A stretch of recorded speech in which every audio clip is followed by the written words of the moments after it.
You said the world needs power, I won't disagree.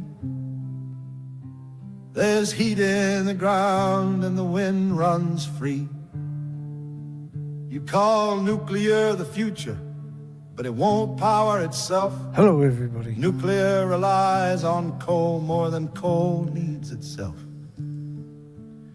You said crypto was coming and demand would explode,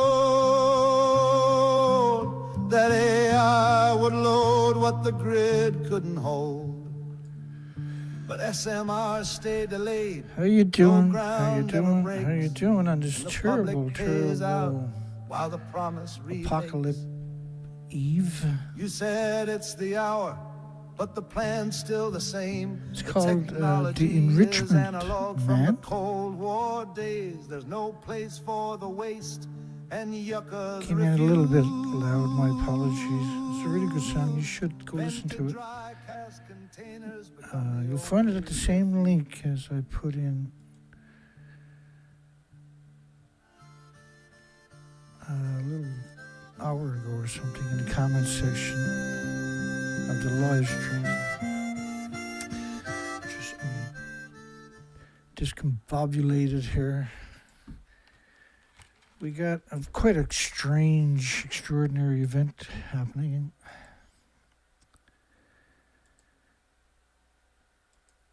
Trump has given an ultimatum, a deadline to Iran to open the Straits of Hormuz.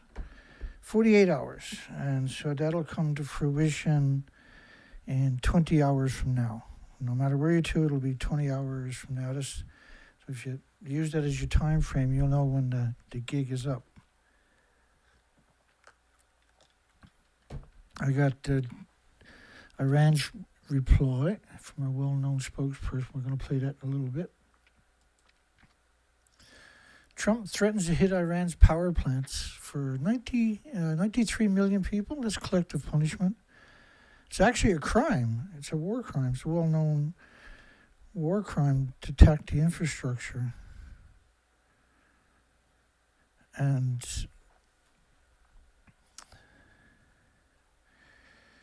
nobody thought that, least of all the head of the War Department.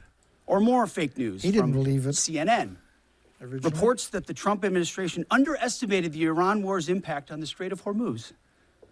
Patently ridiculous, of course. For decades, Iran has threatened shipping in the Strait of Hormuz. This is always what they do, hold the strait hostage. CNN doesn't think we thought of that. It's a fundamentally unserious report. The sooner David Ellison takes over that network, the better. Which is a Jewish... He owns all the big ones, Paramount. There's a whole list of them. It's the majority of the major media is owned by a single Jewish person.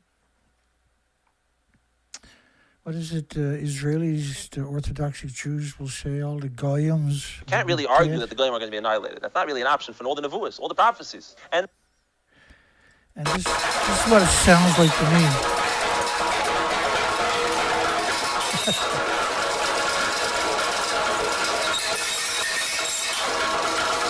Well, just a bunch of noise sometimes. But when you hear all of them saying that, it kind of got to give it a bit of prominence. And it's quite the show we got tonight. People are hitting each other's nuclear power plants. It's just a big game. Nobody wins.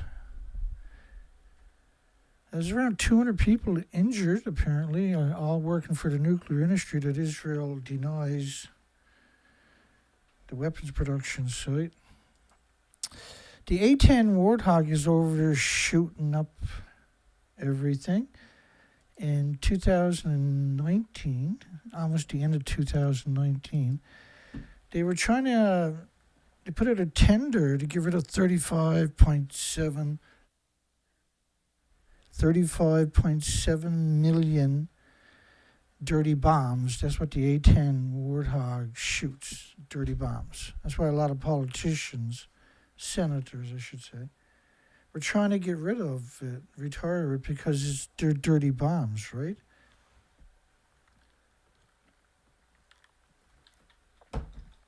And the only reason they were have a tender to get rid of them is because they had already replaced them.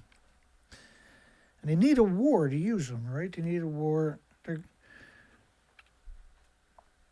They're absurd. The whole industry is absolutely absurd. Trump got his own word. He's gonna just poof, turn it into dust. Is that what's gonna happen, I wonder? Trump threatens to destroy Iran's power plants if the Strait of Hormuz does not open. Well, it's not gonna be open. The reply is quite telling, by the way. We're going to play that video for you coming up in a little tiny bit here. International Atomic Energy Agency is looking at reports that Iranian nuclear site was hit in strikes. The IAEA is not a regulatory agency. They don't have any authority to approve or disapprove anything in any country. That's their own. You'll see it in almost every story about the IAEA. They'll put in a plausible deniability of them having any responsibility for what they say by saying they're not an authority and that the country they're talking about has the ultimate say. Trump threatens to strike Iran's power plants in the country does not fully open. First of all, if they sink one of those 900,000-foot super tankers or big container ships, it'll be blocked off for years and years and years. Because that strait is actually not very wide at that pinch point, right? How are you going to open that up when most of the oil refineries are already destroyed? What are you going to be pumping out? Not very much. There's a few left here, but... You ever heard the expression, we had to destroy the village to save it? Pelosi had used a similar voodoo. We had to pass the bill to see what was in it. I'm not going to play that for you tonight, but this was from the Vietnam. We're kind of seeing the same thing right now. Iran says the United States, Israel attacked their nuclear facility, and so they've done the same thing, injuring around 200. U.S. and NATO now says they're going to open up the strait. By the way, I just noticed about an hour ago. So there was a building damaged. Was expected, noting that the destroying Iran's nuclear capability is one of Trump's stated goals. Well, Iran has to enrich uranium for the nuclear power plant, first off, right? Because they're blocked worldwide. There's land, sea, and air embargoes on them getting fuel for their nuclear reactors. Not that any nuclear reactors should exist. They're all disease factories. The fuel pools are all splitting atoms directly into the environment. Iran strikes back immediately, and this is what they've been doing, tit for tat. So does Trump really think that there's not going to be a repercussion immediately? Now, Iran says they're going to attack. I'll play the video actually right here. It was around 200. That's the consensus in the last hour at the Dimona. Now, that was a very powerful bomb. Very, very powerful. And so if they hit the plant directly, it's gone. If they hit the desalination site, it's gone. If they hit any infrastructure in Israel, and they have the range, as Israel has already acknowledged today, to go 4,000 kilometers, is it? We'll get to that coming up. Super important show tonight. We have 20 hours. And if so, there's a lot of polls you can put out there. If water desalination plants for the 9 million Jews and power plants for the 9 million Jews in Israel, which is the population, is destroyed, is Israel liable to panic and nuke Iran? yes, Iran's a big country, but Tehran is a big city, right? So they can kill 9 million, 10 million people pretty easy. But just destroying, let me play the videos because the videos do a better, the videos will do a better job. They always say including a 10-year-old boy. I mean, the first day of the war, Israel and the United States killed 170 children, girls. They waited for the parents to come an hour later and sent in another Tomahawk and killed all of them. Let's go down and play that video. This was the response from Iran to Trump from a former official nuclear spokesperson and a current professor who I've listened to quite a bit. That's not him there. It's this man right here. I've listened to a lot of his... He's able to get the message across with the least... Well, first, we should make it clear that this is... So this is a response if Trump hits their power supplies for 93 million people. They're going to take out all of the water infrastructure, which means everybody is dependent upon water desalination facilities in that whole Persian Gulf area and across to Persia, right? Israel included, obviously, right? So now we're talking about, you're talking about 5, 6, 7, 8 years to rebuild if the war ends the day after, let's say.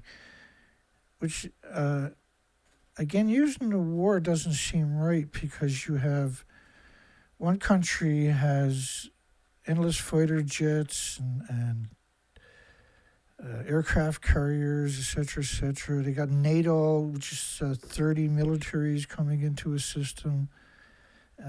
This is a gang. But this is a big blow that Mirandi is talking about. Well, first, we should make it clear This is really that important. this is Next two videos, too. a threat to target over 90 million Iranians. An enormous crime against humanity. And of course, something that we always expected because the West was always the collective West, the elites, the leadership. Europe, the United States, was always the enemy of the Iranian people. That's what maximum sanctions were about. That's what the war of Saddam Hussein that they supported, was about. That is what the 12-day war was all about. Their hatred for Iranian women and children, their contempt for Iranian people in general is clear as day. And this threat is a manifestation of that. And we don't see any outrage in the West that this is against international law, that this targets vulnerable people in hospitals or infants. No, because Western media is owned by the same Epstein class that owns the governments. Otherwise, there would be outrage. But Iran's position is steadfast and nothing is going to change. Iran has already warned before. Dr. Larijani himself, before they assassinated him, before they murdered him, said that if our vital infrastructure, if our electrical assets, electrical power plants are targeted, we will target everything on the other side of the Persian Gulf. We will go and destroy the power plants and so on the other side of the Persian Gulf. And I think it's very clear that Iran will do this. This will be legitimate retaliation because all these Arab family dictatorships are invested in this war. They're complicit in this war. They have Iranian blood on their hands. They allow the West to use their bases there. They allow them to go and use areas outside of their bases to fire missiles at Iran. They allow their U.S. Tanker planes and fighter jets to fly over. So they're at war with Iran alongside their overlords. But so Iran will retaliate. Back then, Trump backed down. And we saw later on when the Israeli regime struck Iran's vital gas assets, Iranians retaliated and hit back very hard at Qatar, at Saudi Arabia, and Emirates. So either Trump backs down or Trump carries out his threat.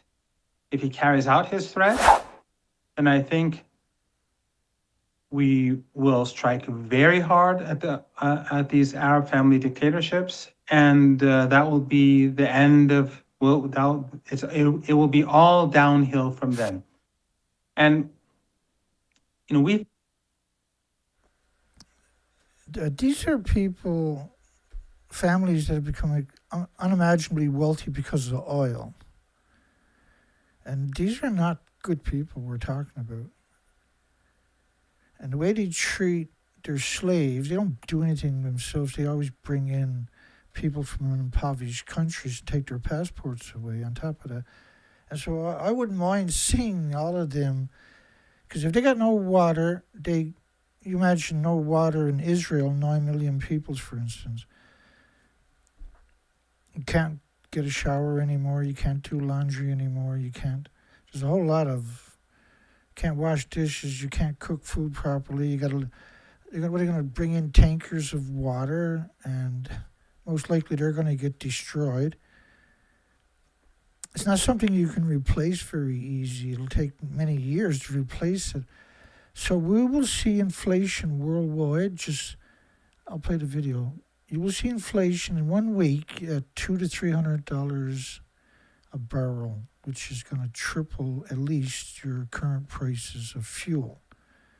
So it's going to reflect in every facet of everybody's life. It's going to get worse from there, right? We discussed this for a very long time, Edmund.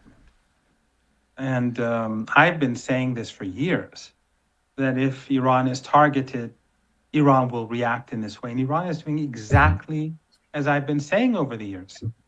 And Iran will continue to do that. And if that happens, then if at some point there is an agreement to open the Strait of Hormuz, it really won't matter anymore, because there won't be any more oil or gas or tankers to move that oil. And therefore, the global economic crisis will be permanent for the years to come. And we will have global economic collapse. And the implications for people across the world, I think, are beyond our imaginations. Do you think, I know Iran doesn't trust Trump as far as it can throw him. Do you think that Trump is bluffing here? Or do you think he's actually going to make good on this threat?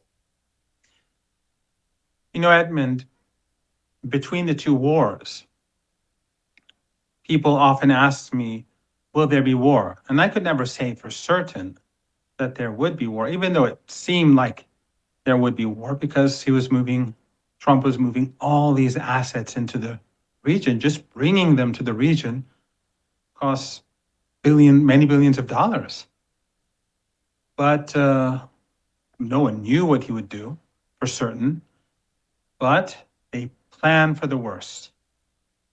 Iran is planning for the United States carrying out strikes on its critical infrastructure. And that's why within an hour, Iran will strike back. And there's much more for the Iranians to strike than there is for the Americans to strike. You have all these very wealthy family dictatorships with all these oil and gas infrastructure, with all these tankers, all these electrical power plants. I mean, it's too easy. And we're seeing that Iranian missiles and drones just keep being fired day and night. So it's obvious that either U.S. intelligence and Zionist intelligence at the beginning or before the war was all utterly inaccurate, or they were lying. But they've been constantly claiming that Iran is running out of weapons. Its factories have been destroyed, its missile bases are destroyed, its drone bases are destroyed, it's running out of missiles and drones. But we're seeing over the last week Iranian strikes becoming more deadly and increasing in number. And therefore, I think it's very clear that Iran has the capability to very swiftly destroy whatever it wants to destroy. And that will create an immediate effect, especially since the markets open tomorrow. If he carries out its threat, I think the price of oil and gas this coming week will go through the roof. Iran has a new leader. And after this war, do you think the country will change its position on never trying to seek a nuclear weapon? Do you think this will change Iran's position going forward, knowing that it could be vulnerable to future attacks without a nuclear weapon? Or do you think it will maintain its current position in never seeking a nuke? At the moment, no policy change has been announced.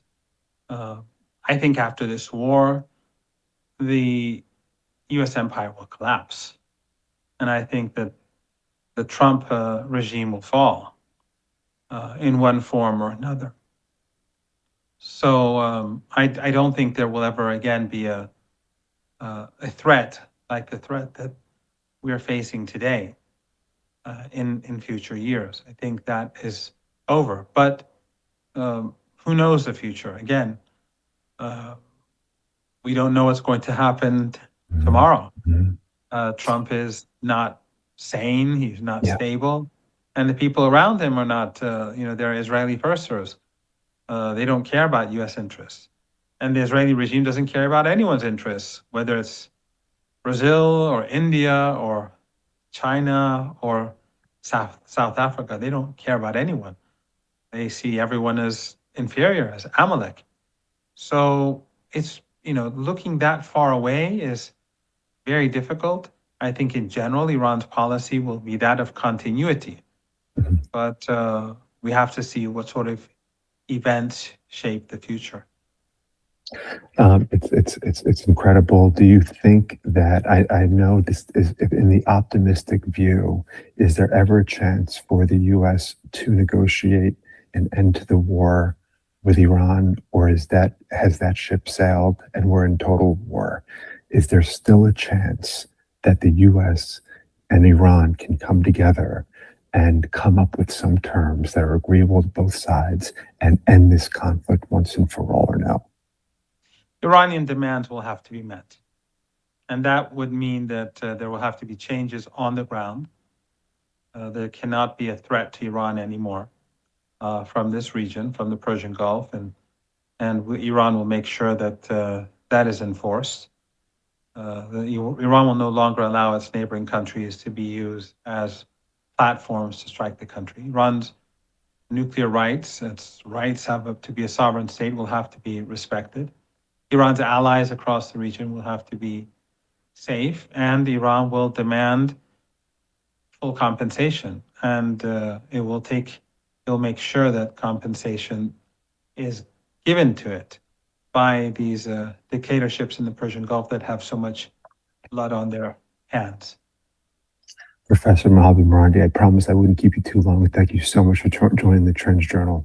This was Thank you, Edmund. 3 Have a good o'clock rest. in the morning his time or something. So what he's saying there is true. Wherever he's seeing this, if they didn't release 400 million barrels, right, of the reserve, which is 20% of the reserve that the countries that are participating in that, 31 countries, the price would have been, say, very high right away. So it took an extra week This is Catherine Austin Fitz. And I've watched a lot of her material. She's whistleblower type material. Now, she makes a lot of sense in this interview talking about the results of Trump carrying out his threat and then Iran carrying out their response to that, which is going to be annihilation of all water filtration and power in the Middle East, basically. And then I'm going to play one more video. This one is really important because in order to understand what Morandi was saying, Professor Morandi was saying, I hope I don't butcher anybody's names, but I'm pretty good at it, so you never know. I'm going to play it. This one is really important. But it's a percentage. The Straits of Hormuz are hugely important. So now we're listening to the U.S. say, oh, we're helpless up against Iran, who's been suffering under, extraordinary sanctions that if that was really true, they wouldn't have all these amazing hypersonic missiles, yada, yada, yada. Okay. And now what we're watching is the entire global economy being severely shut down. So let me give you an example. We're in March. What is March? What do you mean, what is March? It's the spring, right? Right. What happens in the spring? Yeah, less demand for fuel, perhaps in the West. No. Come on, you're in the Netherlands. One of the greatest food exporters in the world. Yeah, right. It's a growing season. Yeah. Farmers plant in the spring. Right now, we are shutting down the critical ingredients to most European factories who make fertilizer. Yeah. Right? Okay. And so by the time that gets through, whenever it gets through, it's going to be too late to make the fertilizer. You're going to miss the whole spring season. So I don't know. I just saw a headline, Goldman Sachs, leading member of the New York Fed, says that it's going to be shut down for 21 days, right? Yeah. Miss the planting season. Okay, so if you look at the material coming through that's critical to chip production, the material coming through the straits that's critical to fertilizer and food, and the material coming through that's critical to energy, you're talking about massive dislocation of the global economy. And if it goes on for long enough, I mean, we have Peru, Thailand, other people talking about doing COVID kind of shutdowns to save gas and fuel. Yeah. Right. But you're talking about intentionally shutting down the global economy. And it didn't start with Iran and it didn't start with the United States. It started with the City of London. So Lloyd's of London shut down the straits with all their insurance company friends and reinsurance company friends, right? So the city shuts down the straits, and now the Iran is helping supposedly to keep it shut down. Yeah. Do you buy that story that the U.S. military is helpless? No, but what I struggle with is it seems like a lot of countries and citizens across the world are going to suffer as a result of this war and as a result of the blockade of the Strait of Hormuz. So there will be global disorder and chaos to a large extent. And even if you look at Japan, they're especially vulnerable. But in the Second World War, Japan did Pearl Harbor, at least that's the common story, because they were shut off from the oil market. So when countries are in desperate position, they're going to take desperate measures. So this could easily lead to a much larger world war, this conflict in the Middle East. So that's a huge gamble then that the global elite, for example, are taking, because they run a risk themselves too. If we have a nuclear escalation and a nuclear holocaust, what's in it for them? So, well, what's in it for them is implementing the control grid and depopulation together. Yeah. Is what's in it for them. If this is, because we don't know yet. I think it's too early. I can't tell whether you're looking at massive incompetence on the basis of the U.S. or you're looking at an intentional desire to shut down. So this is COVID 2.0. Yeah. Because, this is how you shut down. This is a new excuse to shut down, to preserve energy and food. I think the big problem here is famine. So you have seen the new administration in the United States systematically cut the domestic funds that are available to support food for poor people in emergencies, as well as the USAID and State Department aid to protect countries that have emergencies, like food. So you have, I don't know, 25 maybe billion dollars traditionally that the US had available to stop famines. That money is all cut. And now you have something that's creating the conditions of famine. So, to me, that's very disturbing. Okay, so there's one more, Colonel McGregor.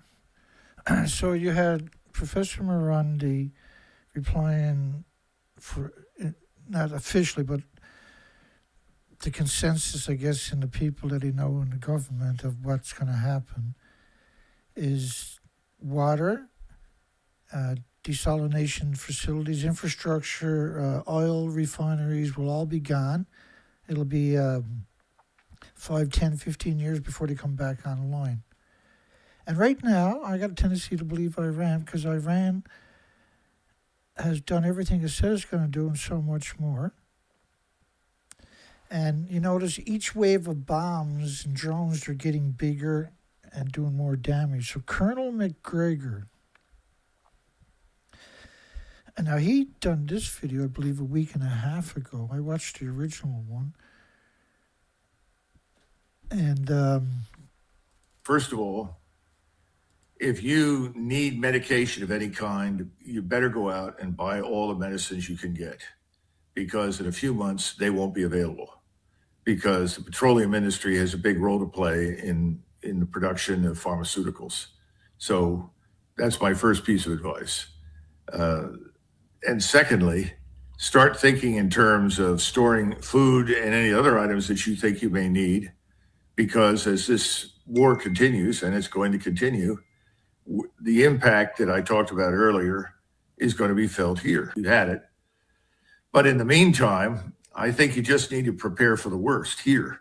And once the stock market figures out, or the investors, the people in New York that run the financial system, who are largely part of the problem for us, they're going to say, oh my God, and you're going to watch the stock market tank, and you're going to watch the cost of a barrel of oil go up to 200 and potentially all the way to 3. And all of that is going to bring everything inside the United States to a screeching halt. now remember, that's before Trump's deadline came out yesterday. So it's about 20 hours from now, that deadline is going to come to fruition. So no matter where you two, You can't really argue that the Goyim are going to be annihilated. That's not really an option for all the Nevuos, all the prophecies. And I must have 400 guys like him collected up. Let's keep her going here now.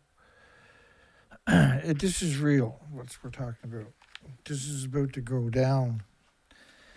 Iran wants United States out of the Middle East, and wants Israel gone, and wants Palestine to have Palestine. So that's not happening.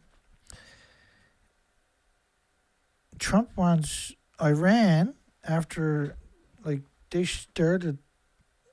they fired the first shots, right? Excuse me. We attacked first. Right, they attacked first.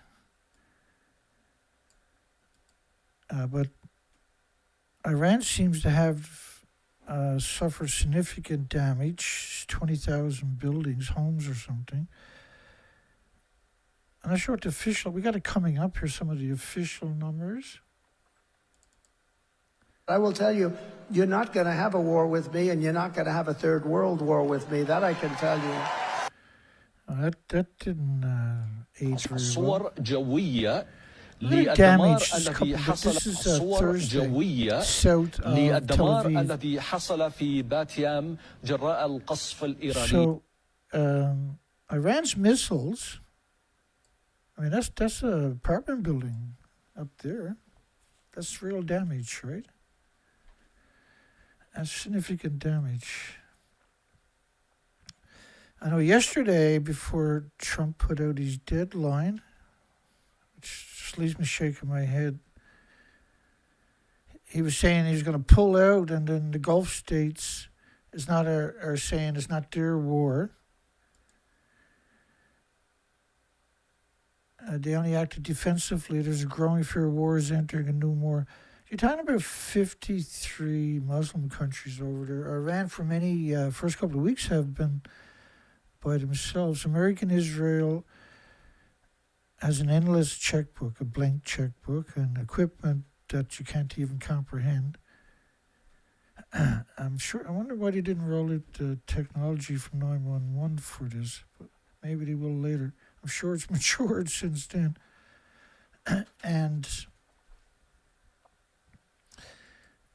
now they're demonstrating. Iran just demonstrated last night after Israel hit their nuclear site that they can hit theirs, and they hit the prime one in Israel. So I don't know how much fuel are in the pools at the reactor. It's 5 decades. So they are converting it. They are boiling it at nitric acid at 3,000 degree Fahrenheit temperatures to reclaim the plutonium for the fuel cycle, right? That's what there basically is, a breeder reactor to breed plutonium for their bombs. They're obsessed with enough bombs to blow up the whole planet. I got videos of some Mossad saying they had nuclear weapons buried in every major city, and I was like, oh my God. But you got to realize these people are not like other people. They somehow are not interested in anything but endless war. Trump threatens to hit Iran's power plants if the Strait of Hormuz is not reopened in 48 hours. 24, 25, 26, 27, 20. So 29 hours of that is already gone. 29 hours is gone. We got almost 19 hours to go. Yeah, about 19 hours right now. Message came after Iran struck 2 communities near Israel's main nuclear research, which means they're technically proficient, that their weapons can absolutely reach that facility. And that was a pretty big one. That does some significant damage compared to the last, that's the 770th volley or something. Hours after Iran's own main nuclear enrichment site was hit, which was a warning shot across the bow. And now Trump is saying, immediately after, Trump is saying, open up the straits. So I don't think that those two were a coincidence. Trump was facing increasing pressures at home to secure the strait as oil prices soar. Like he originally said he was on an excursion for 4 or 5 days. And in fact, after the first hour, like we achieved our objectives. And I mean, how many strikes there's 15,000 strikes or something? With 8,000 targets? 8,000 targets? 8,000.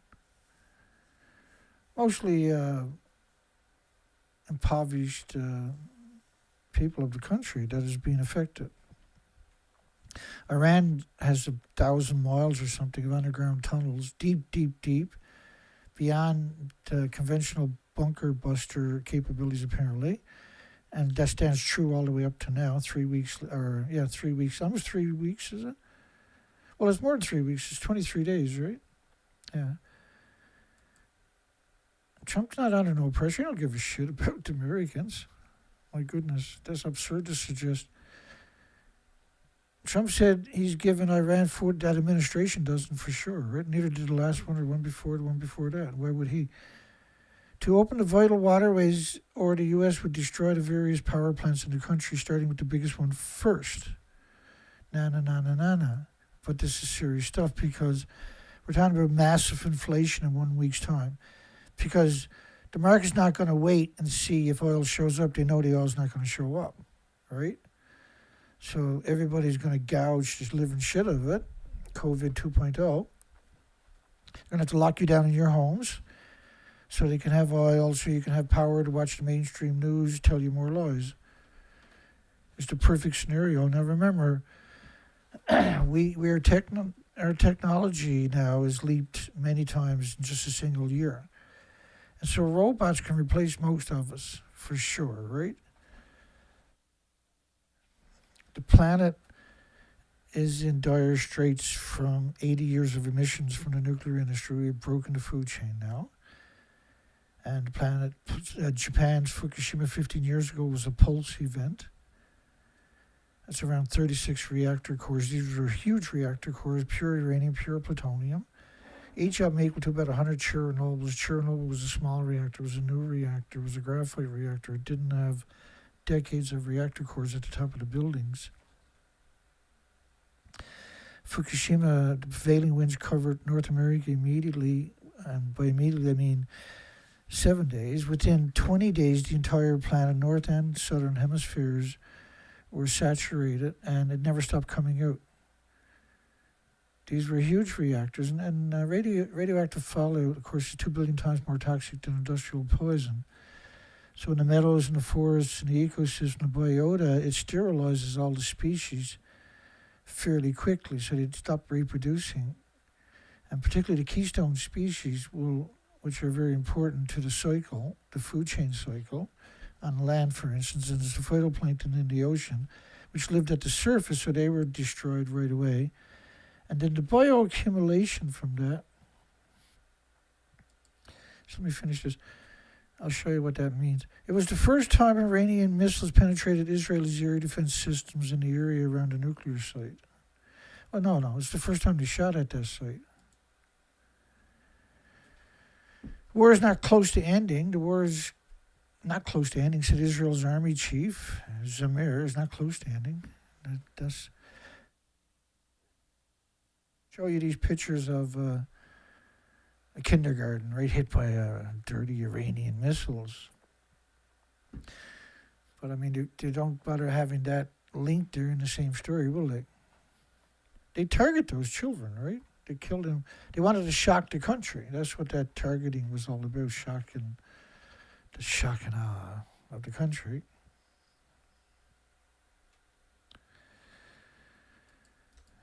Just bear with me. I got some really cool stuff.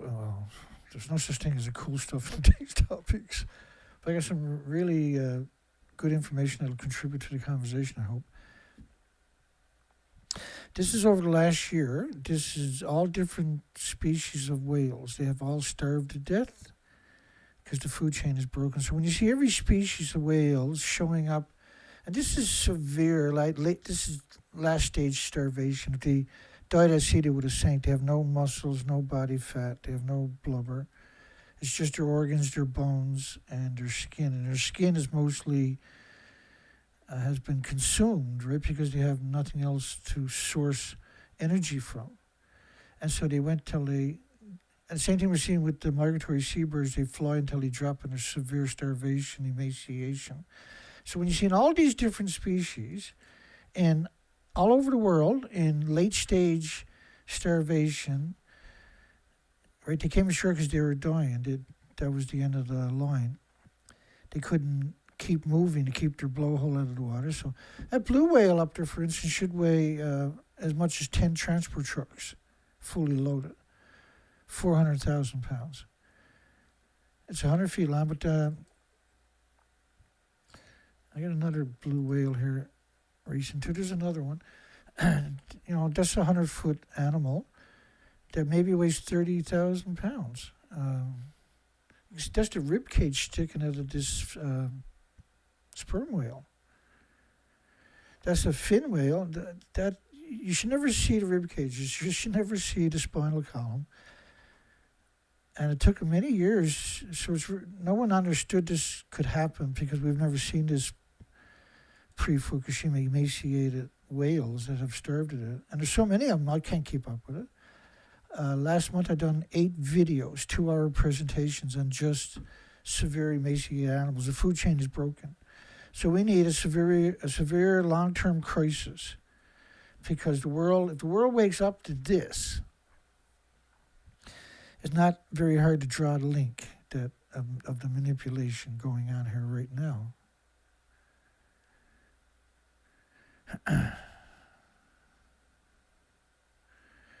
Keep her going here. Israel says Iran launched the first long-range missile capable of around 4,000 kilometers strike. Well,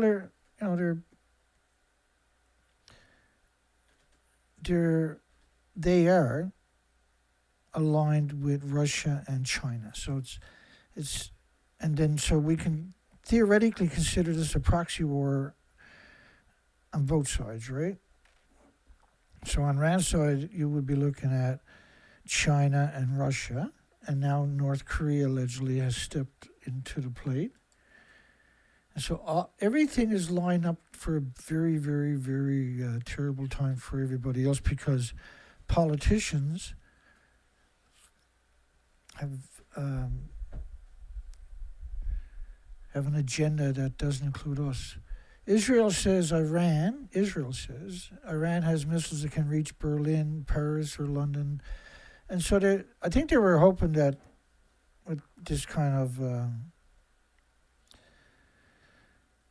these kinds of propaganda narratives, that even if it's true or not true, they're still going to say it, because they want NATO, right, to feel threatened, and that'll be justification for NATO. NATO doesn't need justification. It's glad to go to war. It's 30 militaries. It can't live without a war. It only makes money when it's in war. Well, it gets a lot of money from 30 different countries.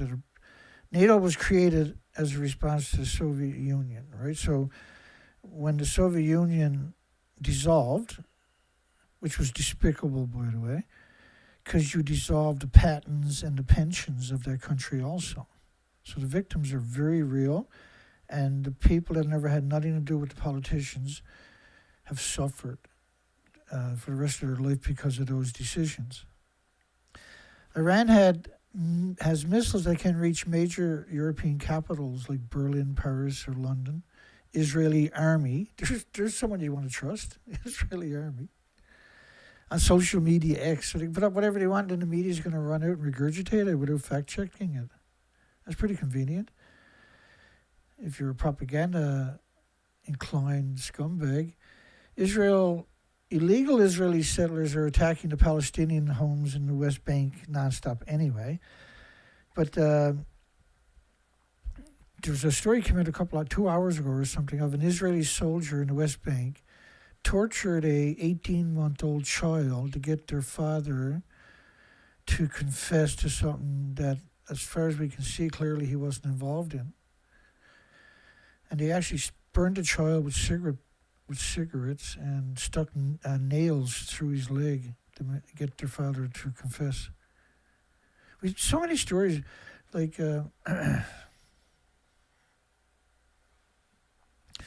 like one of the craziest things about that culture, if that's what you want to call it, the death cult, I guess. It's just let me get it for you.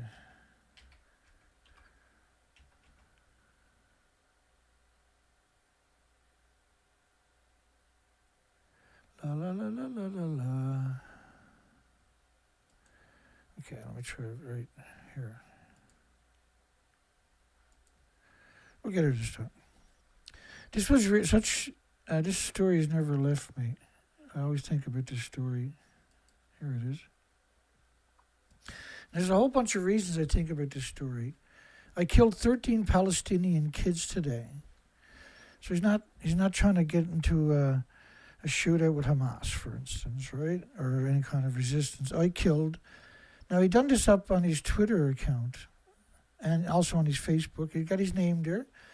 He's got 10,000 shares and 3,000 retweets and blah, blah, blah. Nobody said anything to him. Everybody congratulated him. He's a young man. And you're next. Muslims go to hell. But everybody in Israel is brought up to just not have any reasoning skills whatsoever, no critical thinking skills, and to only do what you're told. So that it's a militarized society where everybody learns. If you're not part of the team, then you're an enemy of the teams, right? Everybody's the one team, military team. And so Facebook and Twitter never took him down. He's confessing to war crimes. He was never nominated for crimes against humanity or tribunals or The Hague or anything. His superiors didn't fire him or didn't discipline him. Quite the opposite. And so that mentality is prolific in that cult.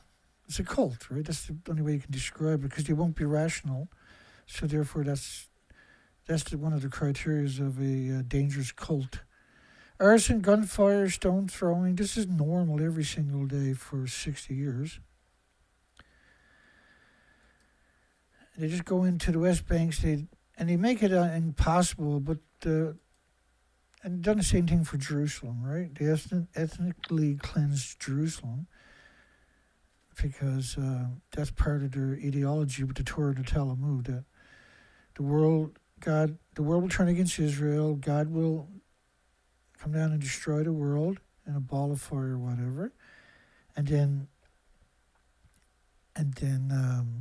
only those in Jerusalem will go to heaven. So they don't want to be fighting with just their proverbial arch enemy for a millennium, forever, right? So they have to ethnically cleanse that after they stole it through genocide and murder, outrageous starvation and crimes against humanity, but they got it. Now, think about the taser bomb, the Russia's biggest nuclear weapon. Think about that for 1 second. I think that's really important. It was equal to 4,000 Nagasaki bombs going off at the one time. Now, that's a long way back. That was the former Soviet Union. That was the biggest nuclear detonation that the world admits to. But that's a guesstimate, 4,000 Nagasaki bombs. And the reason is a Nagasaki bomb equivalent and not a Hiroshima equivalent is because Hiroshima was a uranium bomb, and Nagasaki was a plutonium bomb, and it was a tritiated bomb, tritium-3H enhanced, right? Hydrogen, so-called hydrogen bomb. But that technology has leaps and bounds now. So theoretically, they can blow up almost all of Iran. Theoretically, with these types of bombs, right? They can certainly cook everything for 700 miles in any direction with a single bomb. Now, that's just 70-year-old technology. I'm pretty sure they might have made a few advances since then, right? So when you talk about the world being destroyed in a ball of fire, strategic bombs placed worldwide, to anybody that's isolated will certainly have that effect, and there's no media to tell the difference, which there's not. A lot of people will accept it, right? So this was Dimona, which is all nuclear experts and scientists and academics, right? Most of the attacks for Iran, attacks upon Israel have been strategic. And Israel put a lot of their top secret facilities in the hearts of suburbs and cities and communities. Almost 100 wounded in Iranian missiles. The new number now, I think the consensus is 200. Israel's air defense system failed to intercept at least 2. Oh, it's many, many more than that, my goodness. Projectiles. That was an interesting connotation, right? It was an interesting way of framing that. Why didn't they use missile? Why would they call it a projectile, or were they downplaying it? Among the injured were a 12-year-old boy, 5-year-old girl. Have you even seen Gaza? How can you call yourself a journalist and write something like that? It's the majority of people that died, and some estimates by the big foundations and that is looking at 600 to 700,000 people, mostly women and children, in Gaza right next to them. They just displaced 1 million. Israel displaced 1 million, but yet we got to worry about a 12-year-old boy, 5-year-old girl. So they always put that there because they know it works, right? They tap into the sympathy, but most people got a short memory. Despite exhaustion, fear of Iranian strikes, they continue to support the warring government. Over 80% of the population continues to support Benjamin Milosky. He's not. We don't even know if he was Jew, for goodness sakes. He's certainly not. He wasn't born Netanyahu. He changed his name like almost every prime minister of what we're seeing.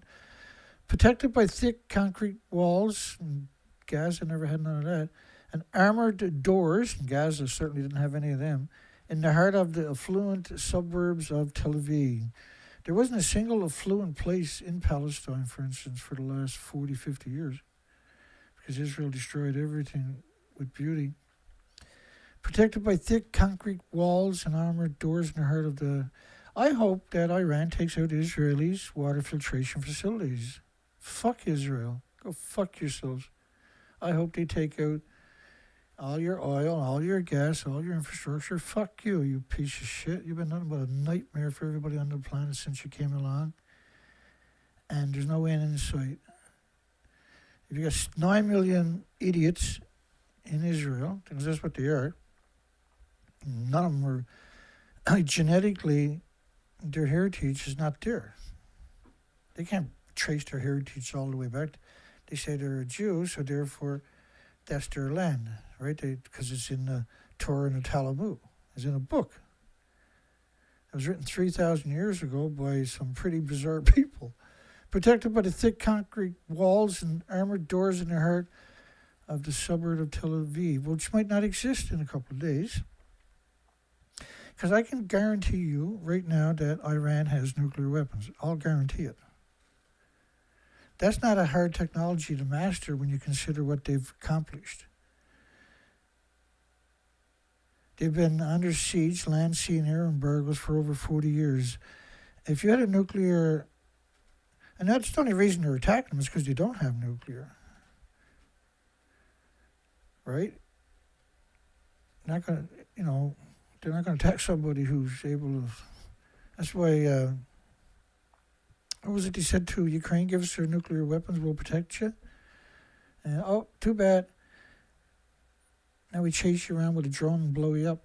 Before the outbreak of the war with Iran on February 28, with no shelter near their homes, can you imagine 9 million Israelis with no water filtration? They got no gas, they got no power, no lights. They never felt any pain. Cities never ever come back to roost them. They've been very, very good at being stupid and evil. Misery machines. And so now they don't feel invisible no more. I can tell you that much. They censored as much as they could from the internet about the ongoing war, and they're being pummeled. And there's a new weapon every couple of days coming after them. And they have no reply for any of it. They actually thought that by killing the leaders that Iran would fall to their knees and say, oh, we're sorry. But you created Iran, the Iran you have today, the Middle East you have today, was created by Israel, by all the evil it's been doing. The hatred is sowed by the absolute contempt that Israel has for everybody. Everybody's a Goyim. Everybody's Amalek. And there's 2 million Orthodox Jews there that the other 7-8 million Jews have to work for to support. And so you got these headbangers. I hope Iran tomorrow or the next day blows up the kissing wall. That'd be so awesome. I'll celebrate that. I'll have a grand old time celebrating that one. They do. They need to lose their water desalination facilities. They need to lose all their ports. They need to lose power. They need to go into caveman's era. And it needs to happen right away before they come to their senses, because right now they're not rational. They're not rational. They would just want to kill, and they want to kill everybody. The children, the sheep, the dogs, the pets, the water. They want to kill it all. They kill it all, get rid of them all. And then they'll be happy. They're never happy. They'll never be happy. There's nothing will make them happy. They're so obsessed with 2 books, and Benjamin Netanyahu / Milosky has taken advantage of that. He has used that as a bludgeoning tool against the Middle East and the rest of humanity. The non-stop no good. Reminds me of a story on the east coast of Canada of this little community. And they had this was about 60, 70, no, it was a little more than this, 80 years ago or something. This community of around 350, 400 people. And this one family was they were bullies. And they would go into people's properties, take their chickens and walk out right in front of them. And they would beat up the farmers and steal their food during harvest. And they would go and take furniture from people's house when their children had kids so they can furnish their new house. And they would steal all the lumber. And finally, the community snapped. And the community went up to their little area where they had 3 or 4 houses built in one spot. And they set them all on fire. They shot the houses up. Then they set the houses on fire. And anybody, including women, kids that came out, were killed and thrown back in. And so the next morning, it was nothing but charcoal and smoke and ash and pieces of metal and dead bodies roasted. And so when the police showed up, because the police had to travel a long way, and back in those days, cars were very rudimentary, right? And the roads were terrible. And anyway, there was about 5 police officers showed up at the site where it had reached them. And the whole town showed up, almost 400 of them. And when the police asked who done it, everybody took one step forward and at the same time said, "We did."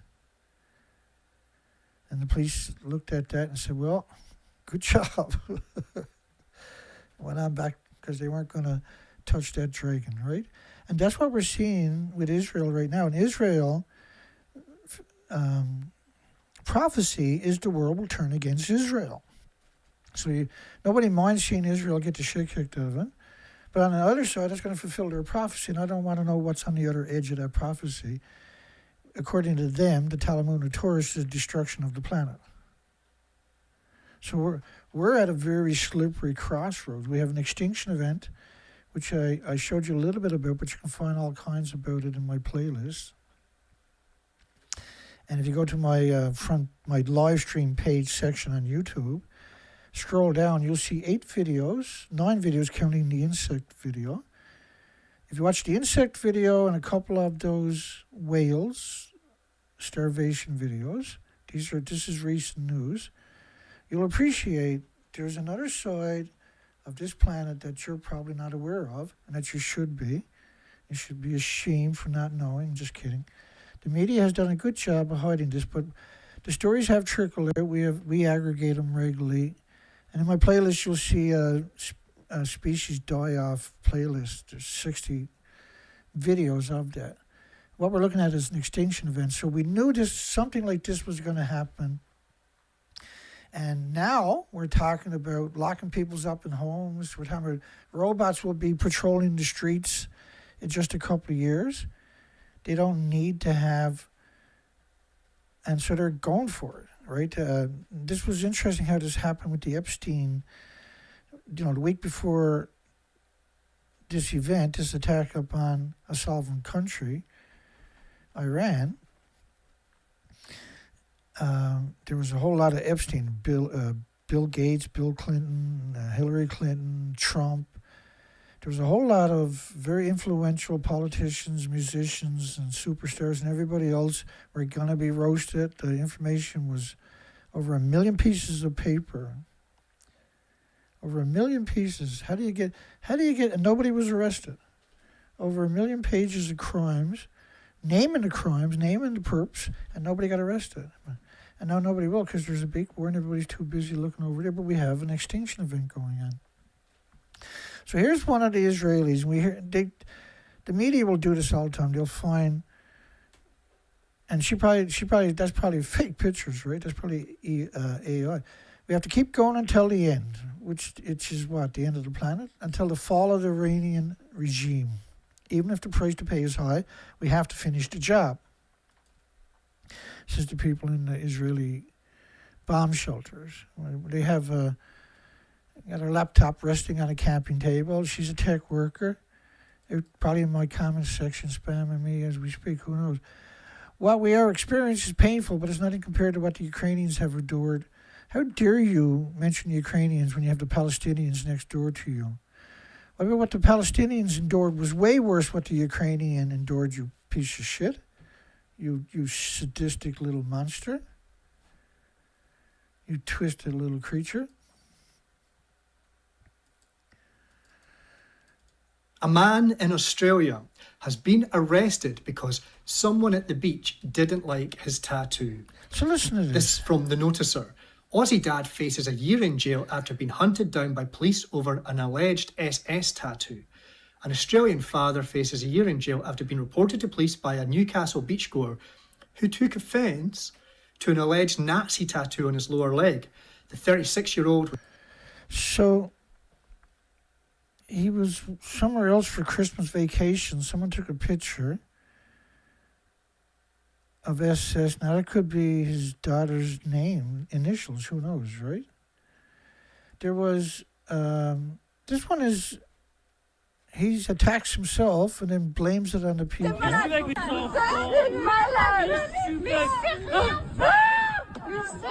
Like, nobody touched him. Please see the police just getting out of their cars.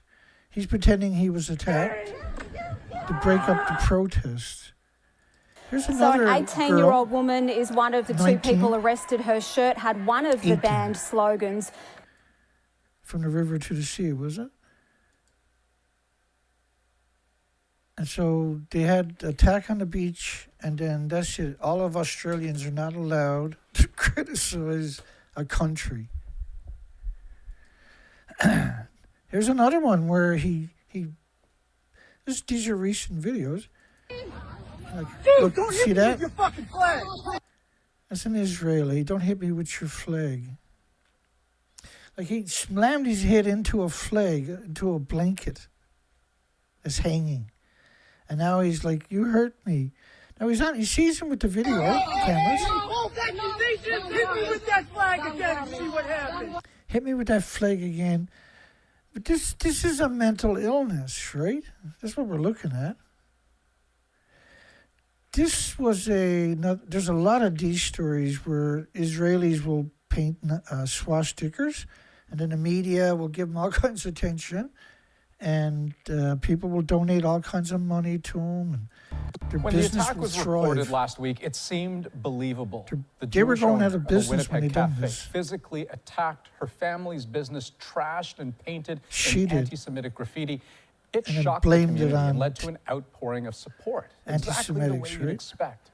But then today, it all got turned upside down. Police say the cafe owners staged the whole thing and have charged them with a crime. So they attacked themselves, and they sprayed graffiti, swastikas and stuff, and then the whole community ran to support them. But the problem was they had gambling and spending habits that were beyond their income. They were going out of business. And so this was a way to bring business to them. Desperation. And an easy move if you're Israeli, because the whole world knows that you're nothing but angels. And we have here somebody who actually did just go vote for Ron Paul, a first-time caucus voter, Corporal Jesse Thorson, who is 28 years old, and you are active duty U.S. Army. Why did you vote for Ron Paul? Well, I'm really excited about a lot of his ideas, especially when it comes to bringing the soldiers home. I've been serving for 10 years now, and all 10 years of those have been during wartime. I'd like to see a little peacetime army, and I think he has the right idea. Now, you have done 2 tours in Afghanistan. You told me you're going to go back for a third tour. I mean, if you can see your neck right there, what you have on your tattoo, 9/11, remember, and a picture of the Twin Towers. You know, some Republicans out there have been saying that Ron Paul would be very dangerous for this country because he wants to bring troops like you back from your post from all over the world. Well, I think it would be even more dangerous to start nitpicking wars with other countries. Someone like Iran, Israel is more than capable of. All right, we just lost our tech connection, unfortunately. They lost their tech connection, he said. That was interesting how quick, right? Israel can fight its own wars is what he was trying to say. It was an opportune time for CNN. 5 facts about the blockade of the Straits of Hormuz amid the U.S.-Israeli-Iran war. That's a big ship, right? If you sink that there, apparently you can screw up the passage. Incompatible with a livable planet. Climate toll of U.S. and Israel's war on Iran. Climate toll. 20,000 buildings destroyed by U.S. and Israel strikes in Iran. 20,000 buildings. 20,000. Does the government in Tehran have 20,000 buildings in that one city? Like, if any government office, whether it was just a local town council or post office, they blew up everything. The libraries, the schools. Deploying, this is the first time I ever heard this one, because the military always gets a break on how much pollution they're creating. Deploying fighter jets and naval fleets around the clock increases greenhouse gas emissions. Well, greenhouse gas is not caused by fuel. It's caused by 80 years of emissions from the nuclear industry. Each atom is pulsing energy almost at the speed of light in every direction for millions of years. It never goes away. Gas, oil, and coal emissions, there's carbon. Carbon turns back into more birds, more insects, more trees, more plants, more fruits, more biota. The destruction of civilian buildings is the biggest source of emission. About 20,000 buildings have been damaged. Well, I've seen the bombs in Iran, and calling them damaged I don't think is very appropriate. Experts say they're deploying stealth bombers, fighter jets, Navy fleets. U.S. also has a significant fleet will be operating remotely for some time. They got 900 bases worldwide. This is what they do. They need all the gas and oil for themselves so they can continue the endless war, I guess. U.S.-Israeli attack on oil facilities in Tehran and other parts of Iran caused toxic acid rain and exposed millions to pollution. And they're also a major source of emission. Between 2.5 5.9 million barrels of oil were destroyed. So they're like blowing up these cities. There's a lot of pollution released into the environment. They're using depleted uranium. The A-10 Warthog shoots 1.5 tons a minute. And so it's easy for them to get to 1,000 tons in a few weeks. 700 tons when it was... Let me play that video for you. Play that video.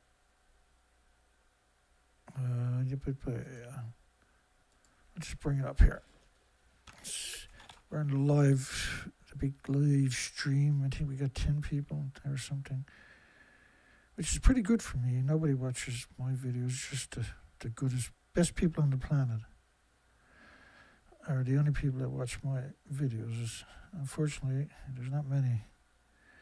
This is Loren Moret talking about depleted uranium in the Gulf. This is so important. For goodness sake, please watch this. Not me. Let me get my big head out of the way. Estimates of depleted uranium weapons used in 1991 now range from the Pentagon's admitted 325 tons, and that's only bullets, to other scientific bodies who put the figure as high as 900 tons. A Warthog shoots 1.5 tons of bullets in 1 minute. In the 2003 Gulf War, estimates of 2,200 tons have been given. One of the Japanese physicists who came to our Hamburg conference calculated that 800 tons of depleted uranium, if it's released into the air, is the atomicity equivalent, or the equivalent number of radioactive atoms, as 41,000 Nagasaki bombs. We have released over 250,000 Nagasaki bombs, equivalent radiation, into our atmosphere. But what's even more alarming is that the McAllister bomb factory in Oklahoma, McAllister, Oklahoma, was applying for relicensing at the NRC in order to be able to continue manufacturing DU weapons. And in order to maintain level 1 status, which they have to do to get relicensed, they must be able to ship 1,600 tons of depleted uranium weapons a day. That's 166,000 Nagasaki bombs of radiation. It's 20 train car loads of DU going out of that factory every day. It's only one of 4 U.S. Army bomb factories. And altogether, at all 4 bomb factories at any one time, they are allowed by the NRC to have up to 44,000 tons of DU on site. That's 4.5 million Nagasaki bombs. Right. And so then how much does this weigh? 35.7 million depleted uranium, low-level radioactive munitions in the Warthogs. You know, the 155 millimeters are dirty bombs too, right? They're dull ram.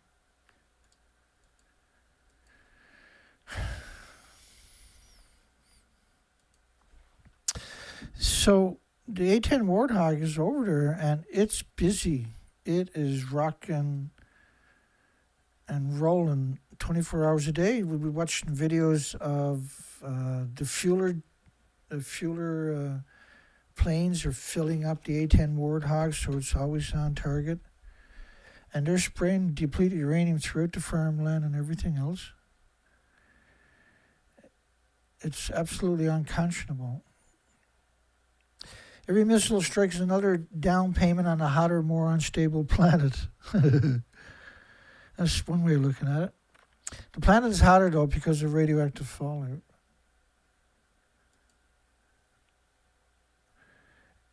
Dictator in India, Modi, he's still in business. 23, 24, 25 years later, he's still in business. Another war Gulf state weighs up options. Listen, the option is the clock runs out in 18 hours. It's just a little over 18 hours from now. Wherever you to, if you're watching a live stream, it's 18 hours. Just take your phone and put in 18-hour countdown. I'm going to do it right now. 18-hour, baby. There we go. I'm on 18 hours and 2 minutes. Which is around 7:30 in the morning, my time. My show started at 10 p.m. Our Arab states have so far only acted defensively, but there's a growing fear the war is entering no more dangerous. That's an understatement of the year. NATO is a paper tiger. Now, NATO made a public, Russell or whatever the hell his name is, Mark. Isn't he Norway or something? He's very unlikable. NATO should have been dissolved when the Soviet Union was dissolved. They were created in response to the Soviet Union. But they got aircraft carriers, they got nuclear weapons, and they're not accountable to anybody. It's a rogue military-industrial complex. They're willing to do the bidding for anybody in the Western lexicon. NATO is paper tiger without us now. NATO spoke out and said that they're going to help Trump open up. They don't see any problem opening up, which is just going to be nuts. And it's an interesting statement because the deadline for Trump is tomorrow, and Iran will act right away. They attack Iran's nuclear power plants and water filtration or water desalination facilities or anything like that. Iran has got no choice but to they said that they're going to destroy the ability of most of the Middle East, I guess. Certainly all of the Persian Gulf and across from it, including Israel, is going to lose no ability for power, no ability for water, no ability for food production, no ability for sanitation, no ability. They will have no infrastructure left. They'll take out the airports. They'll take out the whole infrastructure. And I would imagine they're going to take out the Dimona and the other secretive sites, because is Israel going to panic and use a nuclear weapon? That's the worry. I think we're past that worry because of Fukushima, but we can't handle any more radioactive fallout on this planet. We can't handle it anymore. The planet is dying because of 80 years of emissions from 1,000 fuel pools worldwide. NATO countries did not want to join the fight and the pulse event known as the Fukushima event. NATO countries did not want to join the fight. That's not true, though. NATO said they just needed a day or something to plot out. They didn't just want to come out, okay, Trump on Twitter, right? Hey, Trump, thank you. We'll go, or sign up to Trump's media and say, like his comment or something like that. NATO wanted a bit more class, so they were going to leave it for another day, they said. And work from home, drive more slowly. Australia has seen a car gasoline theft of the cars. Price gone crazy. There's food hoarding going on as we talk, and bottled water and propane. And so a lot of people are not able to get access to it. And the price is climbing. Of course, the Australian government is just brutal. It doesn't give a shit about the country in any shape or form. All those nuclear subs they're building, why would Australia? Nobody hates Australians. But now that they're going to build all these nuclear subs and go out and get in everybody's face worldwide and create nothing but contribute to more misery on this planet. BBC is promoting work from home, drive more slowly to save energy, global body urges. There's a global body out there also, besides the World Economic Forums and Bilderberger groups and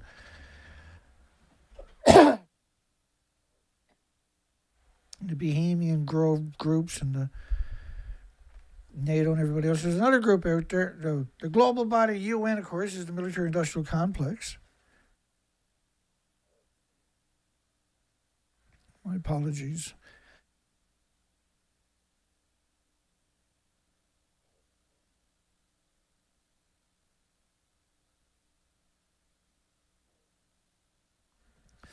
UN has infiltrated everybody's life on the planet. They're the worst thing. And they have no sovereignty over any country, and they're getting away with it. So with energy prices still high due to the conflict in the Gulf, well, if you think the price is still high, get a load on in 2 or 3 days' time when Iran retaliates for what Trump is guaranteed to do. What is Israel wants them to do it. Israel wants all the Muslim countries to hate their guts. And then by proxy, everybody else can't do it. They love it. That's their prophecy coming true, right? I got no problem seeing them suffer a bit because they've been such a pain in everybody's arse now for 60 years. They've been nothing but just a nightmare to have on your planet with their constant destruction of everybody around them. They just hate. At one point, not too long ago, they were the fourth biggest misery or weapons producer on the planet. And in Fate Bristol, of course, the World Energy Association, International Energy Agency, suggested 10 measures to reduce the amount of energy being consumed at work, covering travel, home, and work habits. They're about to go back into lockdown, right? We're going back into lockdown in a few days by the looks of it. The world is facing the greatest global energy security threat in history. So all the signs are out there, but you don't need any of these to confirm it. Everything's, the war itself has already shown us this. There's supposed to be around 2,800 ships have passed through that strait since this started, since Trump had his excursion. And there's nothing for them to go up there anymore, too. There's a lot of the infrastructure, I guess there's some up there, but most of the infrastructure is gone. Right? All the big oil fields have been significantly damaged or destroyed. The refineries, the majority, almost every one of the bases, if not all of them, have been destroyed. The American bases, where they're carrying out land, sea, and air embargoes and electronic warfare. How the Iran war is not an Iran war. Trump told you they attacked first, right? I played that clip earlier. How the Iran war could affect your finances. Oh, well, like the stock market is going to go nuts. It's going to crash in many sectors, which is going to have a pretty big snowball effect. And this is all going to happen at one time. In the next 3 or 4 days, clearly they have a plan. Many Asian countries this is the plan all along. Many Asian countries have already introduced measures to limit consumption. Air conditioners cannot cool below 25 degrees in Bangladesh or 26 in Thailand. So they're cutting back. Australia's hoarding, and gas stations are running out of gas. And we're seeing the same thing now. I know I got a heavy accent. My apologies. Everybody got their own accent, right? Except for certain public speakers. Some are introducing shorter hours for schools and universities. Might as well. There's not going to be any future. And limiting air travel for public officials. Good luck on that. Pakistan and the Philippines have introduced a 4-day work week for public servants. I thought they'd do anything anyway. 32 countries are members of the International Energy Agency, including United States, UK, Australia. Australia and Canada, UK are just disgusting. Japan's despicable. And 24 other European nations. Why was US, UK, Australia, Canada, and Japan given prominence? I wonder that. So the International Energy Agency has a lot of influence in every country worldwide. See, that kind of power should never be out there. That's where we screwed up a long time ago. UN shouldn't exist. It has no right to exist. It's evil. Is all it. It's absurd how evil that organization really is. Its role is to act as a global watchdog. Really, its role? Did we have a referendum on this or something? Was it just a bunch of politicians signed onto something that should never been signed onto? Providing analysts recommendations on global energy problems such as energy security, transitions to clean energy.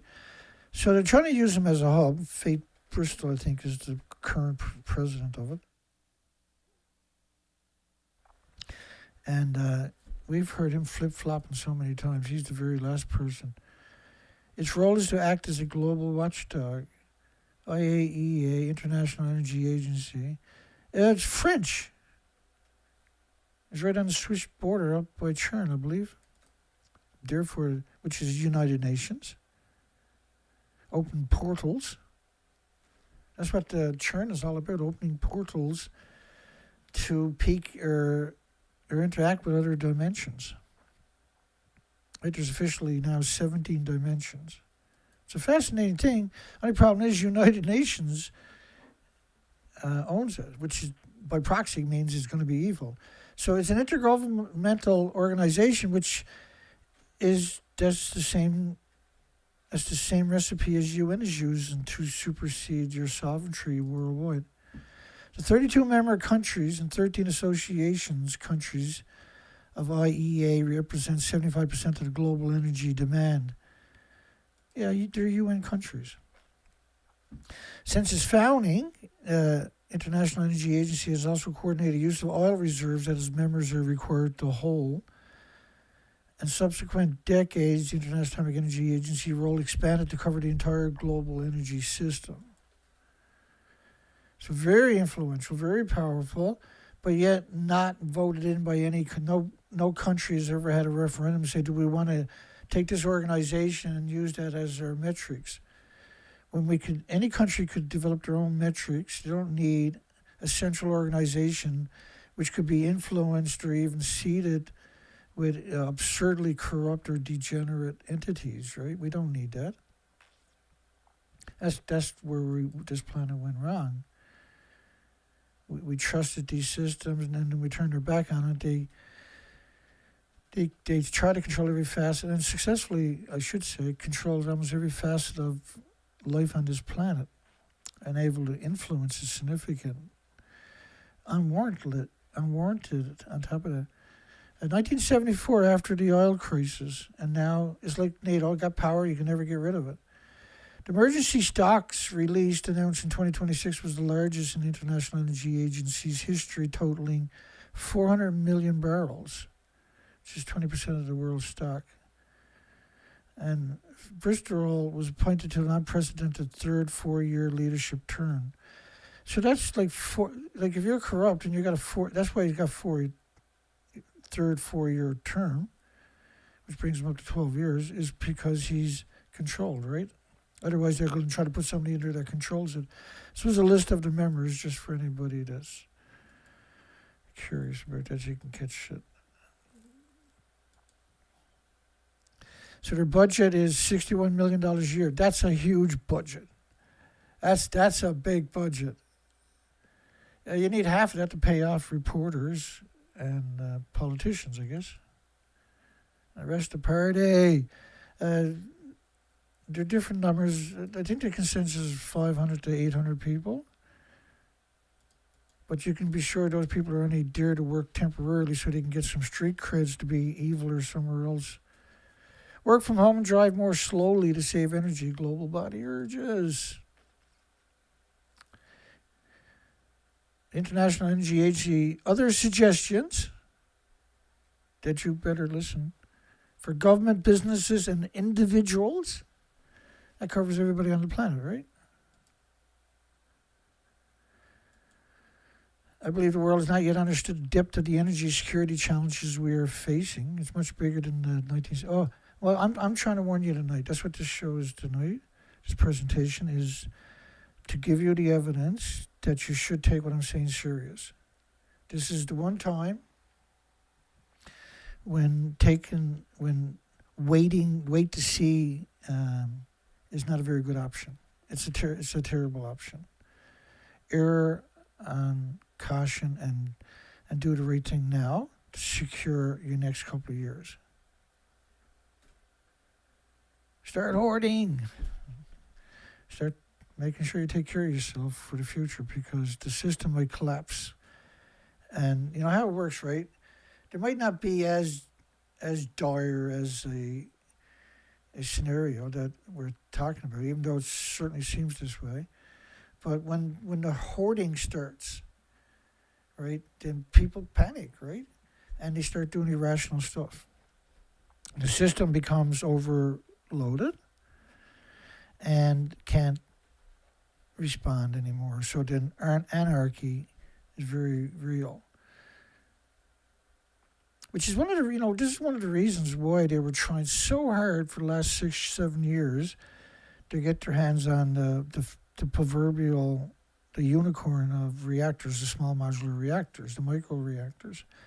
It didn't come to fruition. They've been trying for 80 years to bring it to fruition. And even with the plutonium mixed oxide fuel, it's still a no-go, right? There's too many obstacles.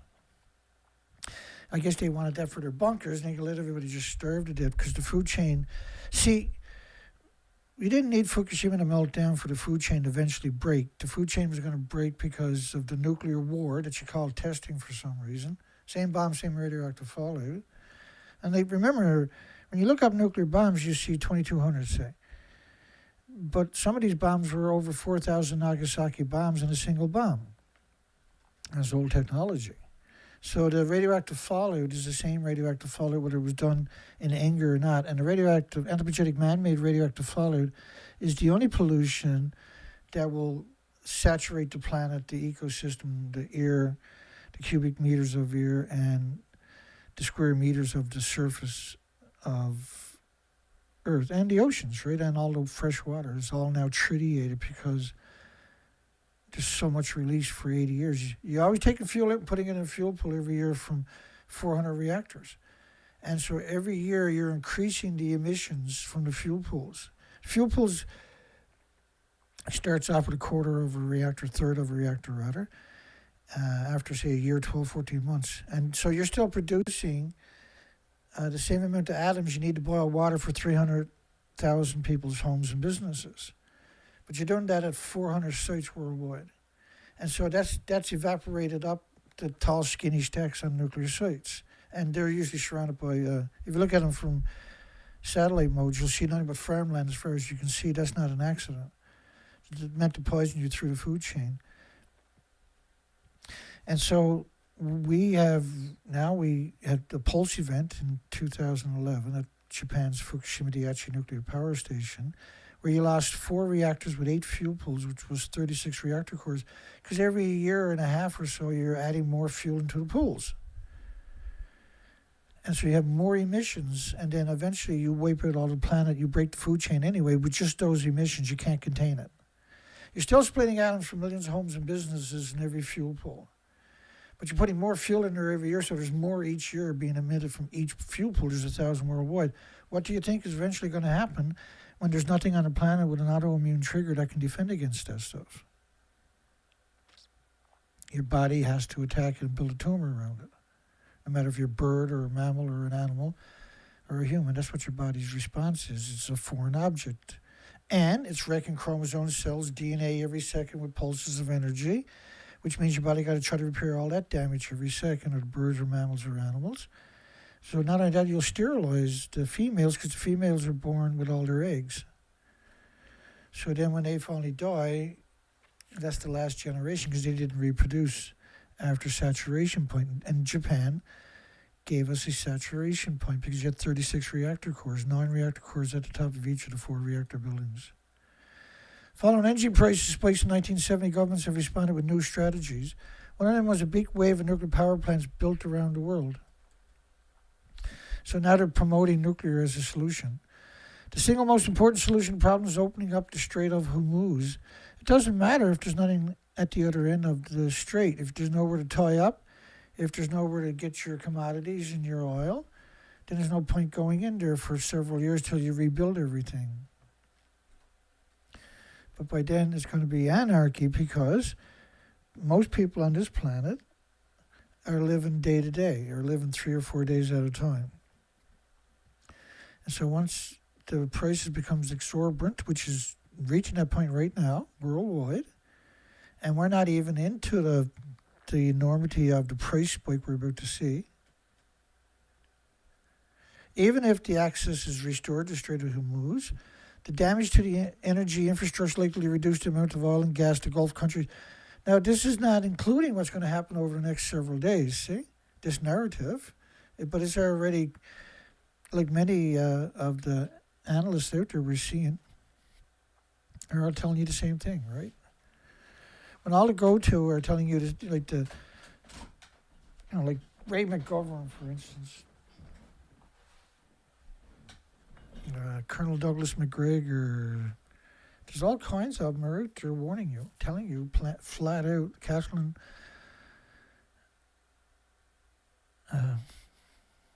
Austin Higgs. Even if that access is restored to damaged energy infrastructure likely to reduce the amount, it will take months and months just at the current rate to get everything back up, or even close to it, or even in a window. And we are looking at most likely a decade after the more or next day before that gets restored, if at all.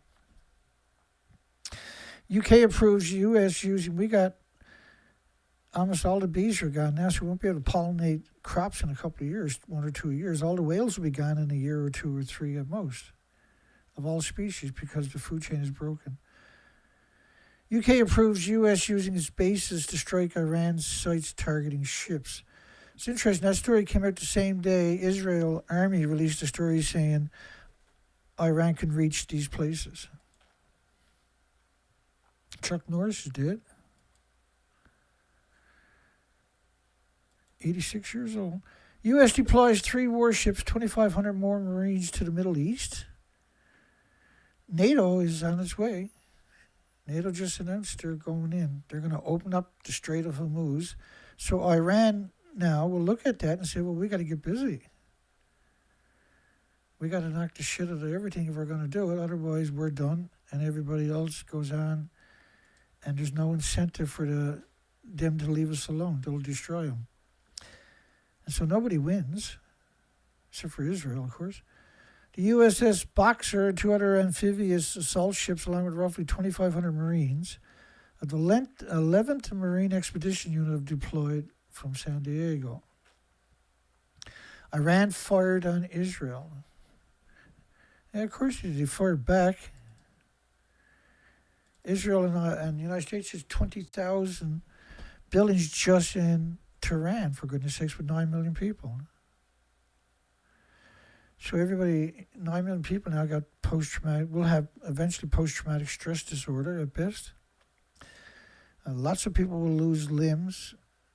There's an incredible amount of people that are absolutely terrified now. And energy sites in neighboring Gulf Arab states, as many in the region, is marked as one of the holiest days of the Muslim calendar. Well, the Purim was when the blood moon was when Israel and the United States just decided that we're not going to negotiate tomorrow. We're just going to blow everybody up. Have a nice day. We're on a little excursion. It'll all be over in 4 days, and everybody can go back to being cocktails. And Iranians were also celebrating the Persian New Year. Little information coming out of Israel, not Iran. No information coming out of Israel. What's coming out is not very useful. It's over 3 weeks now, so they got major damage. They were taking down the street cams, going around knocking out the street cams, just tearing them down, cutting them with a knife, and cops getting on cars and soldiers getting on trucks and grabbing it and tearing it down because they're being targeted. It's pretty awful what they got done to the whole planet. And they knew what they were doing, too. This was designed by most likely facets of the World Economic Forum, and certainly United Nations. 2 waves of Iranian drones attacked the Kuwaiti oil refinery, sparking a fire. The Mina al-Alamali refinery can process 730,000 barrels of oil every day. One of the largest in the Middle East, was damaged Thursday in another Iranian attack. Iran is going to take out all of them in the Middle East. All of them, every one of them. And it's going to take out their water desalination facilities in the next couple of days. If he does that, in a week's time, oil is going to be like $400, $500 a barrel we're talking about, and it's going to be sustained like that for a very long time until we can replace it. The East Coast Canada was drilling oil reserves and finding them, and then capping them for 35 years straight. Right? They only have 1 or 2 out there working of the oil rigs working it. They probably got enough oil there just to do the whole planet for 1,000 years. But they're not going to do it. U.S. Defense Secretary uses biblical language. This guy's such a tool, right, for the industry, for the UN. To justify, they don't need to justify it. When asked whether Haig's the head of the War Department, is it? They changed the name to the War Department. Instead of Department of Defense, Department of War, which is just stupid. What a stupid name. In Iran, in religious terms, a Defense Department spokesperson pointed to the recent CBS interview where Haig's, I can't even pronounce it, I couldn't care less. We're fighting religious fanatics who seek a nuclear capability in order for some religious Armageddon. Yeah, it's called Israel. That's why they got it, because that's what their Talmud Torah predicts is Armageddon, not Iran. Remember the video of Trump? We fired first. They weren't fired first. They killed a religious icon of 2 billion Muslims. How do you think that's going to go over?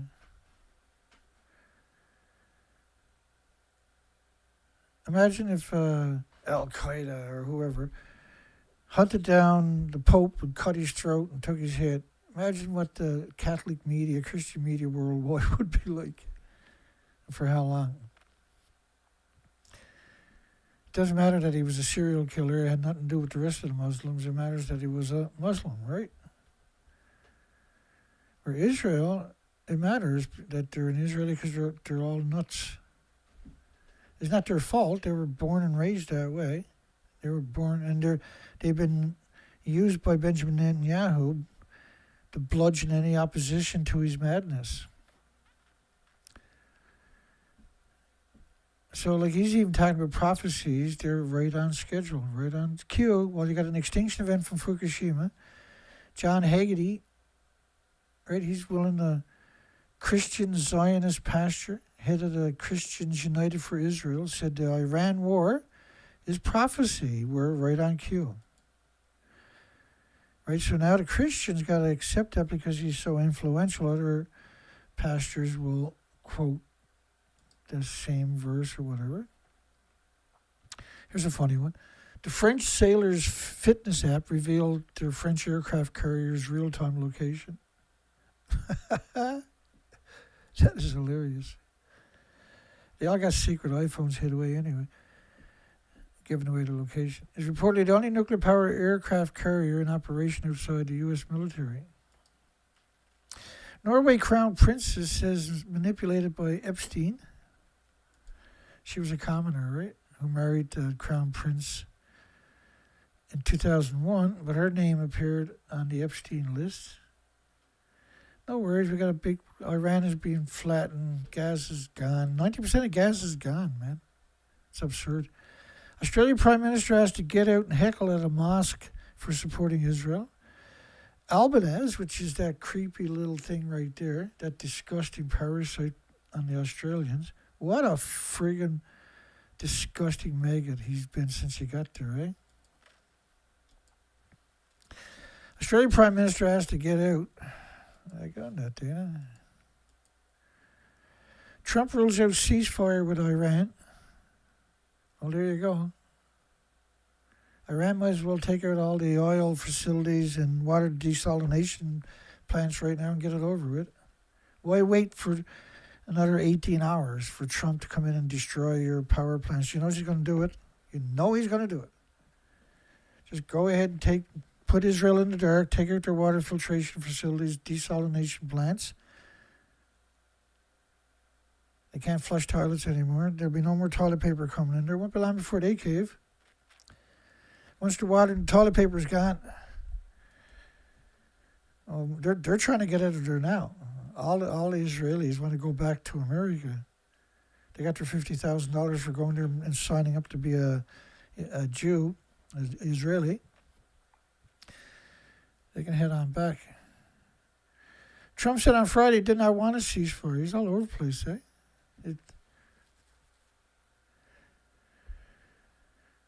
It's absurd. He said that the Strait of Hormuz, a vital shipping passage way, so you should never say that out loud,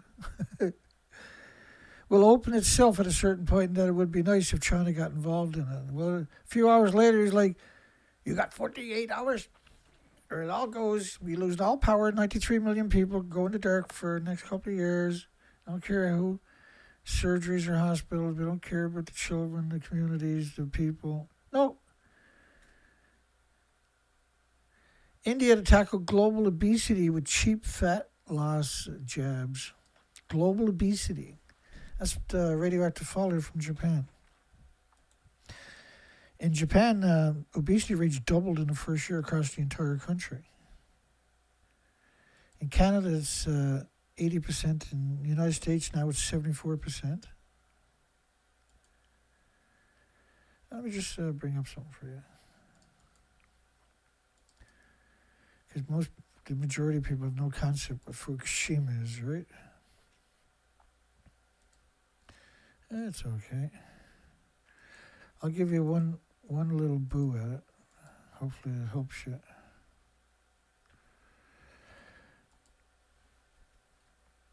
Appreciate what I'm trying to say to you. 220 million atoms of iodine-129 per liter. So it doesn't pulse energy too far every second, but it's still enough to kill the biota. And when you're talking about so much per liter, there was also the cesium-137 at 1,010 million tons. That pulses energy 600 feet. For a cubic meter of air covering the entire planet based on 23 days, this is the French government's radioactive fallout. We are in an extinction event. It takes a few decades for it to finish playing out, but we're 15 years in. And plutonium, you get 3 tumors, the lung, the liver, and the bones. The majority of people will die from bone tumors. And humans are 50 times less efficient than an animal kidney is at removing plutonium. And all the animals die. Measured globally, blanket the entire northern hemisphere. Well, I can show you an absurd amount of these documentations of radioactive fallout from Japan. We broke the food chain, right? So that's gammas, that's alphas, neutrons, betas. And so what happens is they don't mingle with each other. So you have this invisible snowstorm covering the entire planet for millions of years now. And it's being contributed every day from 1,000 fuel pools worldwide on top of that. This model is only based upon a fraction of the inventories that were lost. We're in real trouble. So we have an extinction event now, official. And I carried out 6 years of research expeditions, 4 to 5 months a year on the ocean, to quantify my assertions independently, right? And I've been demonized and hated ever since. Kash Patel confirmed FBI was purchasing location data of Americans. Location data, for intelligence purposes, in case you're speaking out against them, they know everywhere you hang out. They know how to set you up, right? Pretty disgusting, isn't it? That's what they're going to use it for. Trump threatens to destroy Iran's power facilities if the Straits of Hormuz does not open. It's not going to be open. Iran said, fuck off. Go fuck yourself. Let's get it on. And so the whole world is going to pay for it. Because Trump has 7,500 air-packed lobbyists, Israeli lobbyists, to make sure that he does whatever they tell him. Whatever the ghost of Benji Malosky wants them to do. Trump threatens to, I just can't even say the word. It's so stupid. We already done that. So meanwhile, Fukushima, they're saying they put a drone into the reactor fuel pool into the reactor core.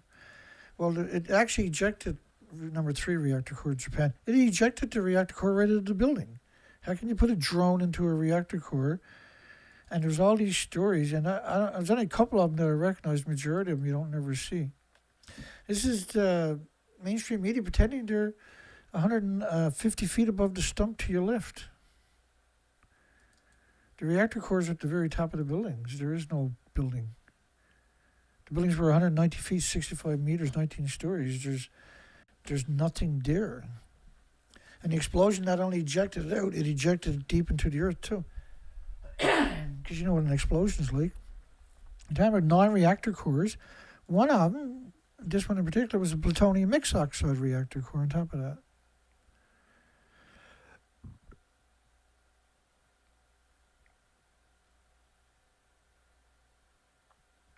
Yeah.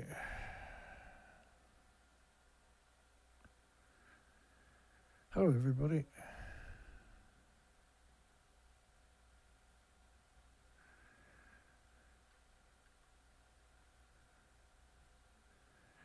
And so, I don't know what to say, but I don't see the war ending tomorrow at all. I see inflation is just being starved off by 400 million barrels of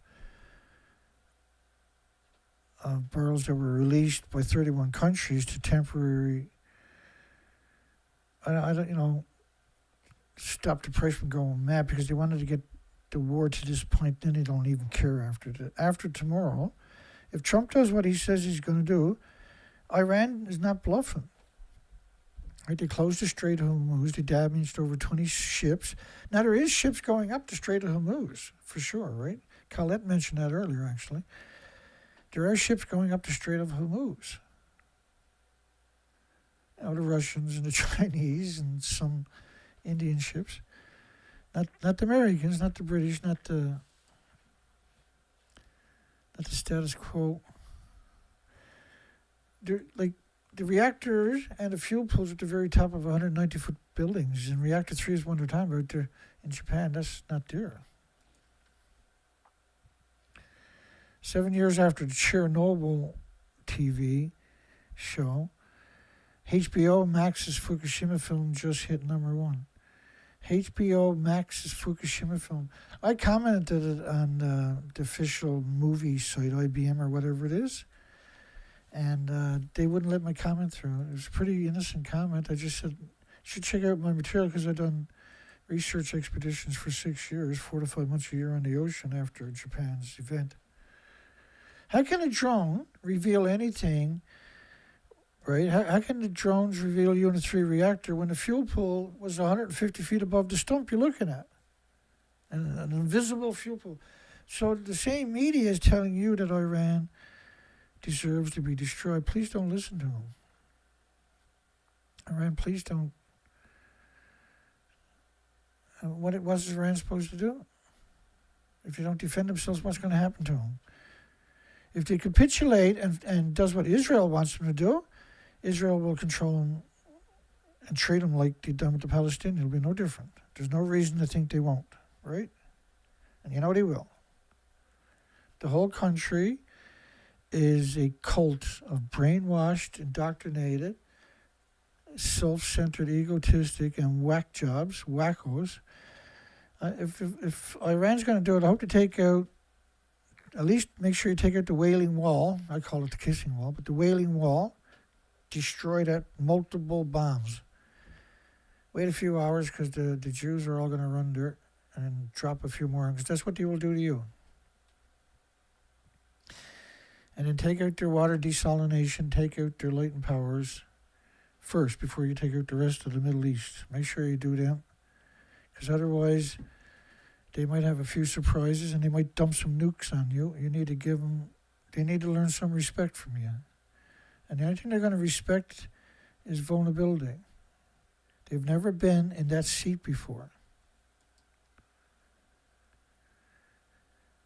And I don't think anything's going to change this equation.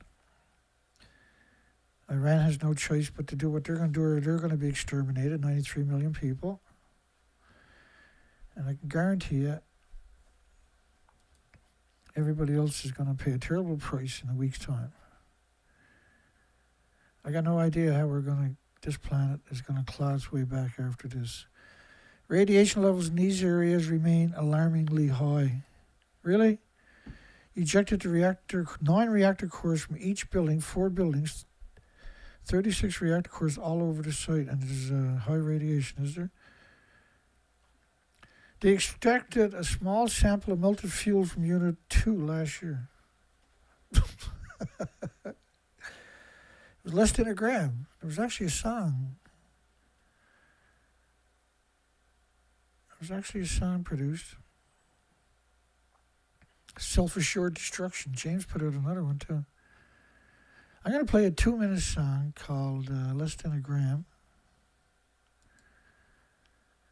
And James got a new song here for a closer tonight, so we'll play that after.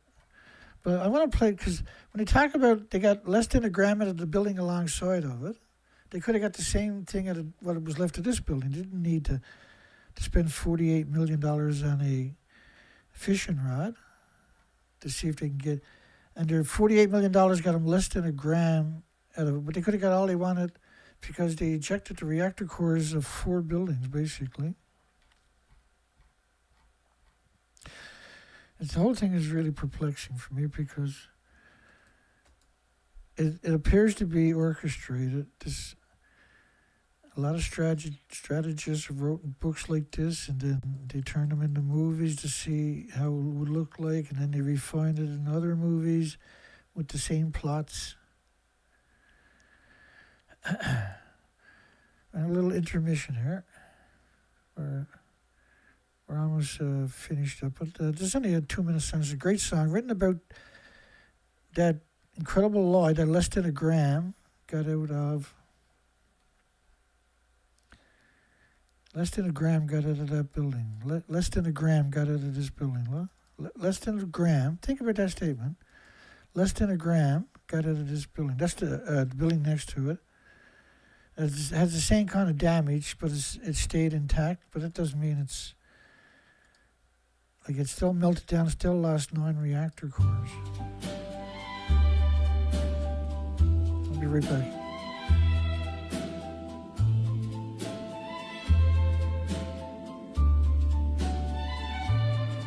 Right beside old Unit 3 sits a shell-marked waste you see. Tanks of resin stacked with care, holding what the pumps caught there. TEPCO field 2 plans to show. One says yes, the other no. Each awaits a coming call. Neither clears the path at all.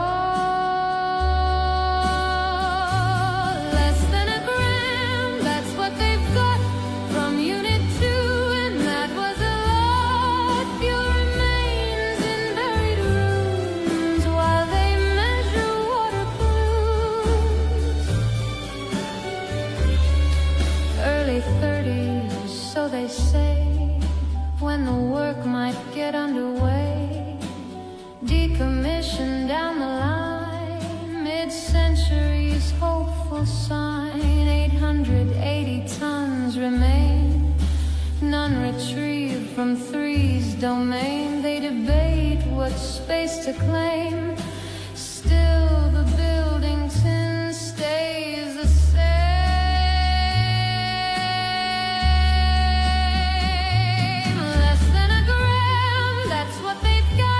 From Unit 2, a careful shot, not from 3, not from 4. Still they work around the door, less than a gram.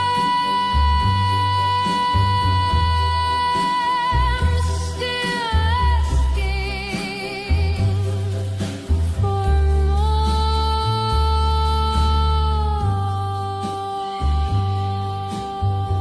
That's so awesome, man.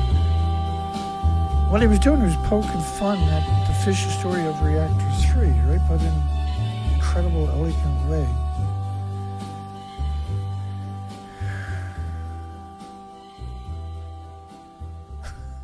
I wanted to hear the song anyway, so. We're going to call it a night. We got another song to close it out with from the same artist.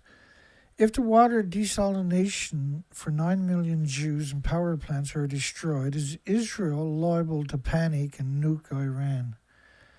Well, 83% think so, so that's a pretty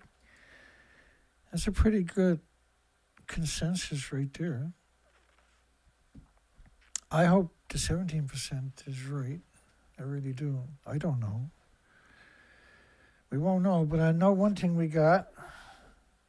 17 hours and 17 minutes to go to find out before the fireworks starts.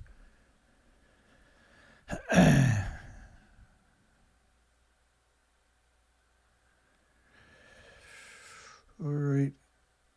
So, don't forget, tomorrow, Trump's deadline is going to come through. Pay attention, because the next day might be the most important day of your lives. Hugs for everybody. We'll see everybody tomorrow night, hopefully. Who knows? This is another song from the same artist. Last song was Less Than a Gram. James Lucid on YouTube. And here's a different one he just posted. Let's catch it right now. Take care.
Like that. That'd be a good background for a start of